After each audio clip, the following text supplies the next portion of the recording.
नमस्कार, आप देख रहे हैं छत्तीसगढ़ एक्सप्रेस। मैं हूं आपके साथ बुशरा और सबसे पहले खबर की बात करेंगे जहां रायपुर से बड़ी खबर मिल रही है। विधानसभा बजट सत्र का तीसरा दिन आज हो चुका है।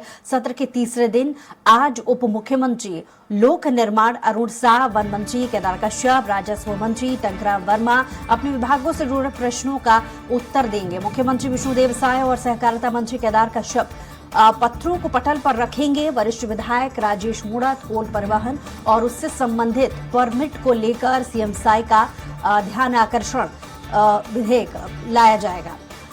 द्वारकाधीश यादव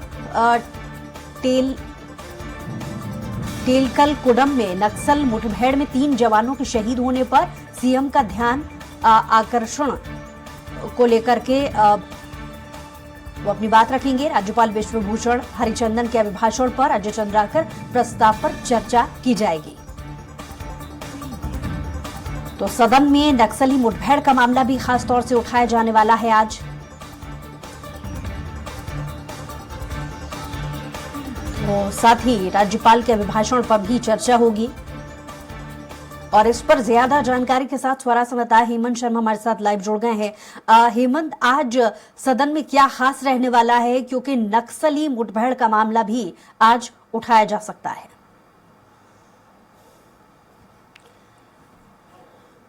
बजट सत्र का तीसरा दिन है और तीसरे दिन प्रश्नकाल से सदन की कार्रवाई शुरू होगी। प्रमुख तौर पर बात की जाए तो उप मुख्यमंत्री लोक निर्माण मंत्री अरुण साह, वन मंत्री केदार कश्यप और जो राजस्व मंत्री हैं टंकराम वर्मा, उनके विभागों से जुड़े प्रश्न यहाँ पर पूछे जाएंगे।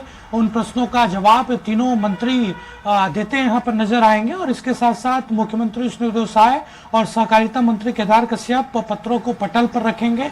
प्रश्नकाल के बाद ध्यानाकर्षण होता है जो काफी महत्वपूर्ण होता है। ध्यानाकर्षण में बीजेपी के जो वरिष्ठ विधायक हैं राजेश मूणत, वो कोल परिवहन और उससे संबंधित परमिट को लेकर सीएम साय का ध्यानाकर्षण करेंगे।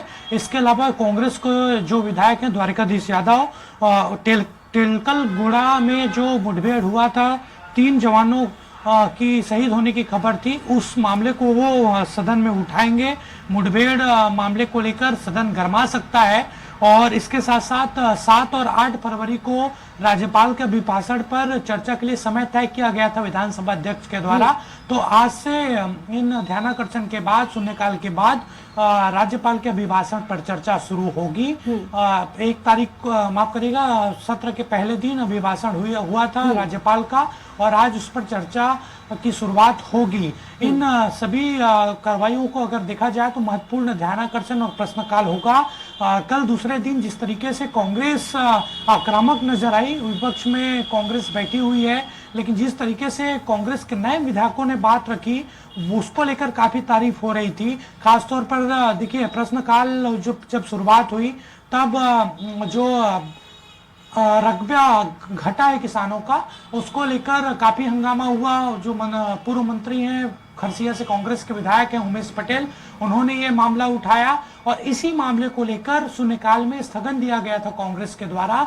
और धान खरीदी को लेकर जो शिकायतें आ रही है उस मामले को उठाया गया। नेता प्रतिपक्ष ने स्थगन की सूचना दी, लेकिन विधानसभा अध्यक्ष ने इसे अस्वीकार कर दिया था और उसके बाद काफी हंगामा हुआ। सदन में नारेबाजी देखने को मिली, कई बार सदन की कार्रवाई को स्थगित करना पड़ा, लेकिन इन सब के बावजूद कांग्रेस लगातार धान खरीदी के मसले पर चर्चा कराने पर अड़ी हुई थी और जब सदन के अंदर अग्राह्य किया गया स्थगन को, तो सदन की कार्रवाई से बहिष्कार कर दिया गया कांग्रेस विधायकों के द्वारा। जो गांधी प्रतिमा है विधानसभा परिसर के सामने, वहां पर नारेबाजी हो रही थी और कल प्रश्नकाल के बाद, ध्यानाकर्षण के बाद सदन की कार्रवाई में कांग्रेस के विधायकों ने हिस्सा नहीं लिया और आज भी किसी न किसी मुद्दे पर स्थगन लाकर सदन में हंगामा कांग्रेस कर सकती है।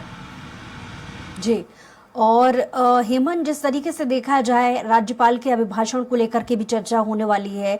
लगातार इसको लेकर के विपक्ष भी अभिभाषण पर चर्चा कर चुका है और बहुत सारी बातें कह चुका है। तो विपक्ष की क्या तैयारी आज के सत्र को लेकर के नजर आ रही है?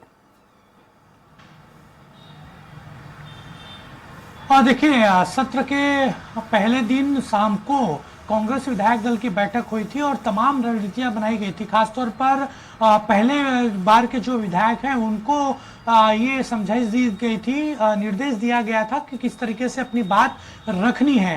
और कल जिस तरीके से कांग्रेस के विधायकों ने बात रखी धान खरीदी को लेकर, उसको लेकर काफी चर्चा हुई थी। और आज चूंकि राज्यपाल का अभिभाषण हुआ था सत्र के पहले दिन और उसके बाद आज चर्चा की शुरुआत होगी। अभिभाषण के दौरान राज्यपाल ने तमाम उन योजनाओं का जिक्र किया था जो मोदी की गारंटी में शामिल है। इसके साथ साथ सरकार की तारीफ उस अभिभाषण के जरिए हुई थी। तो उस पर जब चर्चा होगी तो इस चर्चा के लिए विपक्ष भी तैयार है, पक्ष भी तैयार है और तीखी बहस अभिभाषण के चर्चा के दौरान भी देखने को मिलेगी। चलिए हेमंत, आप बने रहिए हमारे साथ, लौट रहे हैं आपके पास।